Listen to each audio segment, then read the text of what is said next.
Cin. Elisheba jadi teringat sesuatu nih Miss Cin. Apa sayang? Selalu kadang-kadang Elisheba dengar ini di sekolah atau di gereja Miss Cin. Itu tentang setia kepada Tuhan. Tapi saya belum gitu ngerti Miss Cin. Apa Miss Cin tahu jawabannya? Pertanyaanmu bagus sekali. Setia kepada Tuhan. Setia kepada Tuhan menurut Miss Cin nih gini nih. Di saat Elisheba bangun tidur, terus berdoa kepada Tuhan, berterima kasih Tuhan sudah jaga Elisheba sepanjang malam Elisheba tidur. Terus habis itu saat Elisheba bantu mama di rumah, bantu papa di rumah. Tapi ya Elisheba bikin itu setiap hari. Kayak gitu aja loh. Kok hal-hal yang seperti itu tak Miss Cin? Betul sekali, cuman hal-hal biasa tapi konsisten. Artinya konsisten, Elisheba bikin itu terus setia kepada Tuhan, hal-hal yang baik. Setia kepada Tuhan, kemudian bantu sesama di rumah, bantu mama dan papa. Gimana? Elisheba udah bikin itu di rumah? Wah, Elisheba mau buat itu setiap hari Miss Cin. Karena Elisheba setia pada Tuhan. Yeay, very good. Elisheba kan udah ngerti. Elisheba ajak yuk teman-teman di rumah untuk nonton Mesbah Cilik. Ya, gak usah tunggu-tunggu lagi. Mari kita saksikan Mesbah Cilik episode baru.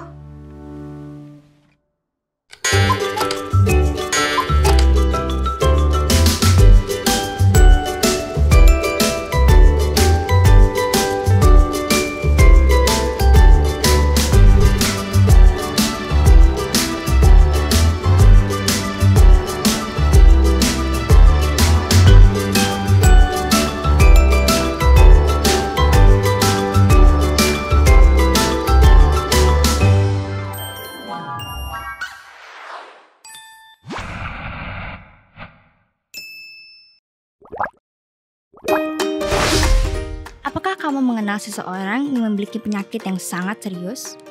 Jika mereka perlu ke dokter, apakah kamu akan menghancurkan atap rumah sakit untuk memasukkan mereka ke dalam? Ada teman-teman seseorang yang sedang sakit melakukan hal seperti itu. Jika kamu berjalan-jalan di kota Kapernaum pada suatu hari, kamu mungkin pernah mendengar, Yesus ada di kota, Yesus ada di kota. Kerumunan orang bergegas ke sebuah rumah tempat Yesus menyembuhkan dan mengajar. Dan betapa ramainya tempat itu.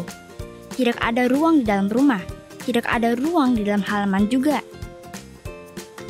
Segala macam orang ada di rumah itu bersama Yesus. Orang Farisi, ahli Taurat, orang biasa, dan banyak sekali orang sakit. Ada seorang pria yang sangat sakit di kota itu. Dan betapa dia ingin bertemu dengan Yesus. Tapi dia punya masalah. Dia lumpuh. Bagaimana dia bisa mendapatkan Yesus? Dia tidak bisa bergerak.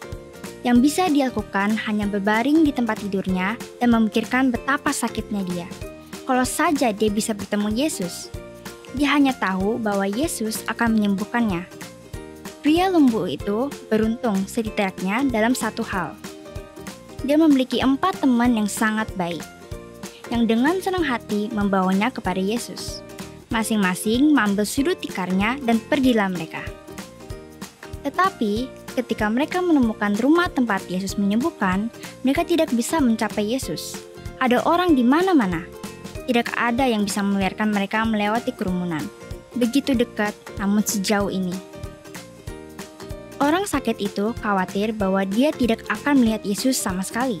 Apa yang bisa dilihat dan keempat temannya lakukan? Pasti ada cara untuk melewati kerumunan itu. Teman-temannya membawanya ke atap rumah. Betapa anehnya. Pernahkah kamu masuki rumah dari atap? Itu tidak mudah. Tahukah kamu apa yang dilakukan keempat sahabat itu selanjutnya?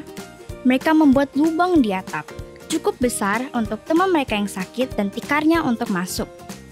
Kemudian, dengan tali, mereka membiarkan orang sakit itu di tempat tidurnya. Turun, turun, turun. Dia mendarat tepat di depan Yesus. Mata Yesus begitu baik. ia berkata kepada orang lumpuh itu, "Anakku, dosamu sudah diampuni." "Dimaafkan? Aku dimaafkan." Pria itu berkata pada dirinya sendiri, "Sungguh hari yang bahagia." Orang Farisi dan ahli Taurat tidak senang dengan hal ini. Mereka telah menolak untuk membantu orang ini karena dosa-dosanya. Mereka berpikir sendiri, beraninya Yesus mencoba mengampuni dosa. Hanya Tuhan yang bisa mengampuni dosa. Yesus dapat membaca pikiran mereka. Dia berbicara dengan keras kepada mereka. "Mengapa kamu memikirkan hal-hal ini? Orang-orang perlu dibantu. Mana yang lebih mudah? Mengatakan kamu sudah diampuni atau mengatakan kamu sudah sembuh? Kalian akan segera tahu bahwa aku dapat mengampuni dosa di bumi." Kemudian Yesus berpaling kepada orang lumpuh itu dan berkata, "Bangun, ambil tempat tidurmu dan kembali ke rumahmu." Tiba-tiba, pria itu bisa menggerakkan kaki dan tangannya. Dia disembuhkan seluruhnya. Dia bangkit, menggulung tikarnya dan membawanya keluar kamar dan pulang ke rumah. Kali ini, kerumunan membiarkannya lewat. Semua orang kagum dan memuji Tuhan, berkata, "Kami belum pernah melihat yang seperti ini." Keempat sahabat itu sangat senang bahwa mereka telah membawa sahabat mereka kepada Yesus. Bagaimana denganmu? Apakah kamu ingin membawa seseorang kepada Yesus?